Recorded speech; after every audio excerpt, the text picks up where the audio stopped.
inside the right's historic billion-dollar dark money transfer. Industrialist Barry Seed, I think it's pronounced Seed, and I'm not even sure actually about that. I tried to find his pronunciation online, and I couldn't find anybody talking about this guy. That's how dark this is.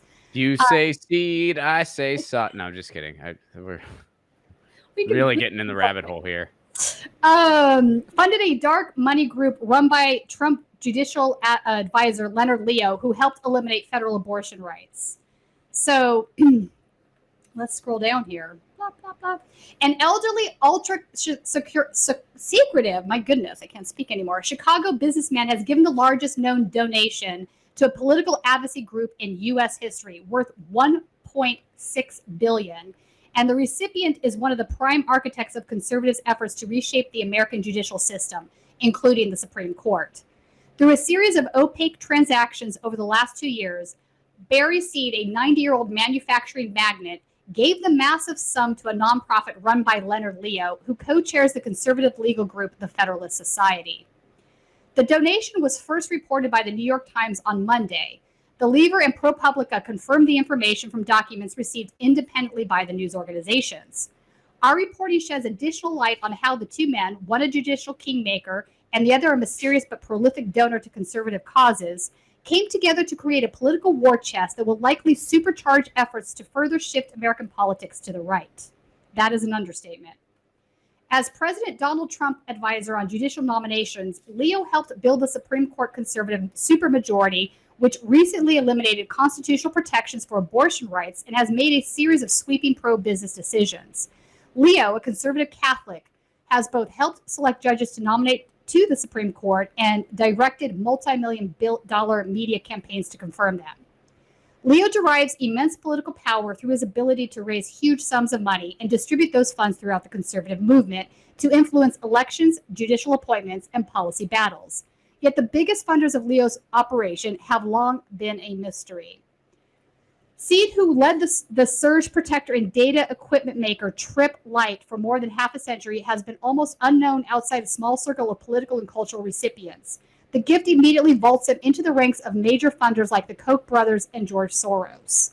So that's crazy. So this guy owns a surge protector company. He's made his mint off of that. He's been quietly hanging out there in Chicago all these years. And somehow this dark money came to light as donations. This is crazy. $1.6 billion. These are like the villains of the world. They are. Like, these are just, I mean, it's so, like, I sometimes wonder, I'm like, what is it like just waking up and being in their head? And we can only imagine, because they have, like, an amount of wealth that most people can only try to fathom. So, but, like, you're just every day using this obscene amount of resources to make the world worse. 100%. How do you not see that? Like, how do you not see? Like, how are you that just blinded? They're just greedy billionaires, right? I mean, we could go back to the Powell memo in the early 1970s and how that was sort of a roadmap for the wealthy elites in the country to, get more say in the legislative bodies, right? They bought Congress through a series of steps. So we've been getting here for decades now, right? And part of that plan was always getting a toehold on the judicial system. And it's not just SCOTUS. We can go to lower courts and see how some of these Federalist Society appointed judges have absolutely changed the outcomes towards business interests for a long time. So it's across the board, and it's very frightful.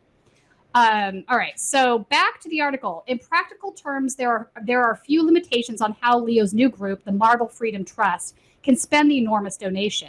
The structure of the donation allowed Seed to avoid as much as $400 million in taxes. Thus, he maximized the amount of money at Leo's disposal. So, are you kidding me right now? So, 501c3, he's also getting, tax shelter for making this dark money donation. This is how screwed up the country is. Yep.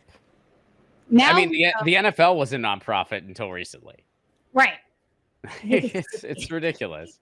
It's absolutely ridiculous. Now, Leo 56 is positioned to finance his already sprawling network with one of the largest pools of political capital in American history. Seed has left his legacy to Leo.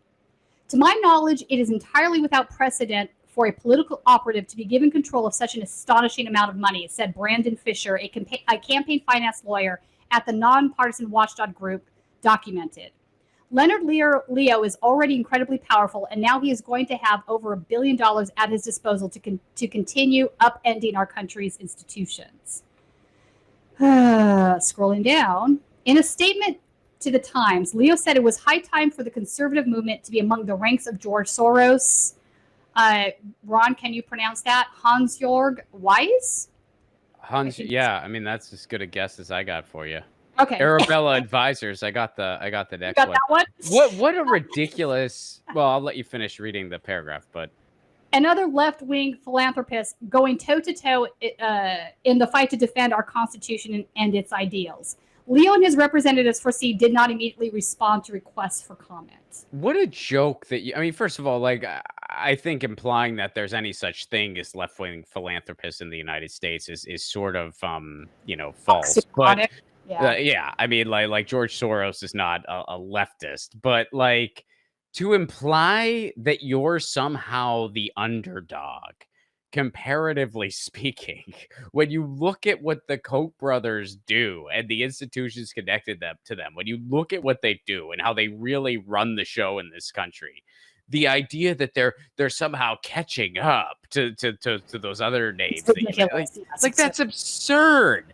That's absurd. And I'm not a fan of any of them, but that's absolutely absurd. I mean, the Koch brothers, and take it from a guy who used to live in Tennessee, the Koch brothers, they have a stranglehold on so much of this country, big time. It's obscene. Yeah, I agree. And, and part and parcel to that conversation is that the wealthy elites, no matter what party they align themselves with, whether it's the Republicans or the Democrats, do want to protect their wealth by and large. So and they buy them both. They buy them both. Right. Wall Street has money on both horses. Now, granted, the difference here would be like guys like the Koch brothers are incredibly right-wing libertarian, right? So they are much more to the right of even your average GOP business concerned guy is, right? But again, does that matter if they're all going to work together, no matter, again, what party affiliation or belief they have to protect their wealth? The difference would be like the Democrats do have some pet projects that they, socially do care about. But even then, I don't see steps being taken where they're wealthy to upend their protected status as wealthy elites to get them done. Well, I mean, the opposite, The best example we can point to is Planned Parenthood. I mean, Planned Parenthood. Now, look, with the world we live in right now, I am glad that Planned Parenthood exists and what they do is important. But they're part of, like kind of the Democratic elite. Right. And the status quo is they're against Medicare for all because they know that would kind of threaten their business model a little bit. They could still exist, by the way, under a Medicare for all system. They could still exist, but they wouldn't be the leader on campus the way they are now. And they know that. So they'd rather have this completely broken status quo so that they can have their gravy train than have a better society. So it's kind of backfiring though. I mean, at this point, we're now losing very serious constitutional rights. Right. And part and parcel to that is the fact the Democratic Party didn't do anything to stop this, right? At any point in the last... They had 40 years. 20 years, 40 years even. They could have codified Roe v. Wade. They could have done that. Obama campaigned on doing that. He walked away from it. And, even now in this environment, they're continuing to support anti-choice Democrats. Why would you do that? If your commitment is to women's rights, if your commitment is to ingrain the right to abortion as a human right, why would you do that? Because it's not something they care about. It's not, and now they're gonna. I mean, as soon as Roe v. Wade was overturned, I think they have a lukewarm caring about it. I think they do care about it, but they care about other things more. And I've often said this, and I'm going to say it again now. The Democratic Party often tries to serve two masters at the same time that are at opposite ends, right? These things are very few things are mutually exclusive. Most things have nuance. This particular thing doesn't have a lot of nuance because the desires of the wealthy elites and the corporate interests and the desires and needs of the working class. Yeah, I mean, I agree, but I don't share your optimism. I don't think that they. I mean, I honestly, I don't think they really care about, because look, the Nancy Pelosi's of the world and the people in her income bracket, they're never going to have to worry about being able to get an abortion. The rich will That's true. always be just fine. So I don't think I they don't care disagree with about that. Roe v. I'm Wade saying getting some overturned. Democrats do. I'm not saying all of them. I think some of them. Well, if you're talking about the voting bloc, well, then of course they do. I mean, if you're talking about people who just vote Democrat because we're given two shitty choices between a Republican or a Democrat, of course there's regular people who care about that stuff. But if you're talking about the DNC, the elite, the not the Democratic DNC. establishment, I don't Right. think they give a shit. I don't think they give a shit at all. I think at the end of the day, they only serve one master, and that's Wall Street. And I think, yeah, for aesthetics' sake, they want to beat a Republican or two occasionally just so the Right. facade can keep going. But they would never threaten the gravy train to do so. Because if they really wanted to, I mean, would not. But I do think there's a battle going on even now for the soul of the Democratic Party. I think that's been going on for a great many years, and it's going to continue. I think the battle's over.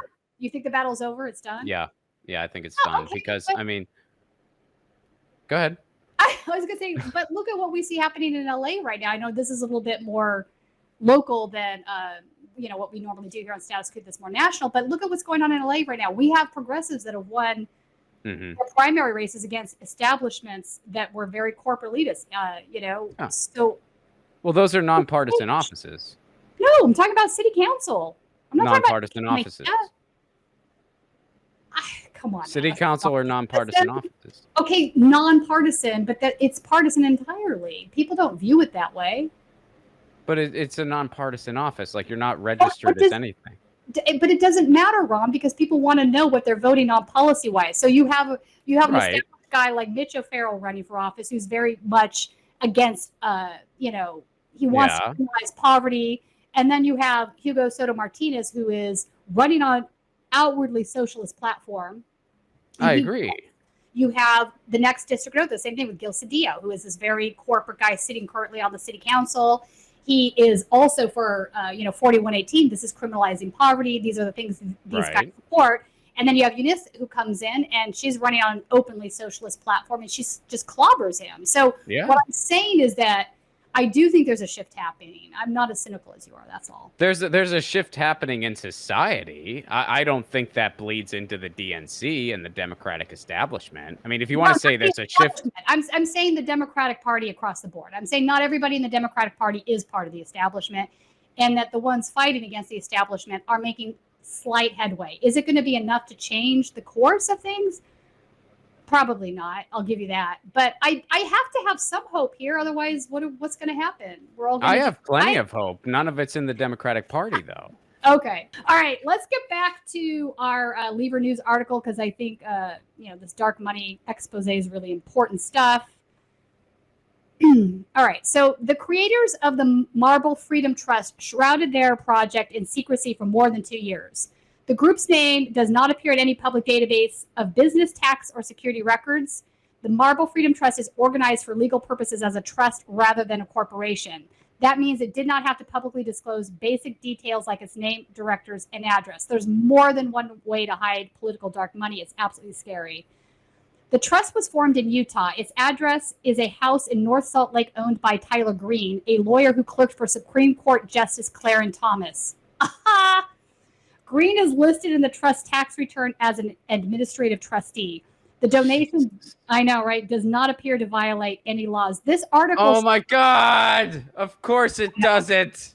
Jesus Christ. It gets worse, Ron. C's $1.6 billion donation is a landmark in the era of deregulated political spending ushered in by the Supreme Court's 2010 Citizens United decision.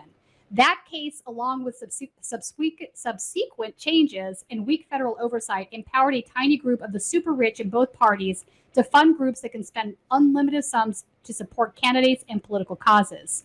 In the last decade, donations in millions and sometimes tens of millions of dollars have become common. It's just fucking scary. Well, that's the thing. I mean, and those types of donors, or whatever you want to call it. I mean, I'm not going to even use the word I want to use to describe them, but I mean, they're probably feeling very emboldened right now with the way the country's going, and they're seeing what they can get away with all the time, and they're just seeing how this country has managed to somehow shift even further right than it was. I Yeah. mean, it's like 40 years of Reagan, and we're still not done shifting to the right. Like, let that sink in. 40 years of freaking Reagan, we're still not done shifting to the right. Thanks for watching, and make sure to tune in to Status Coup's daily live stream Monday through Thursday at 5 o'clock Eastern Time and Fridays at 4 o'clock Eastern Time.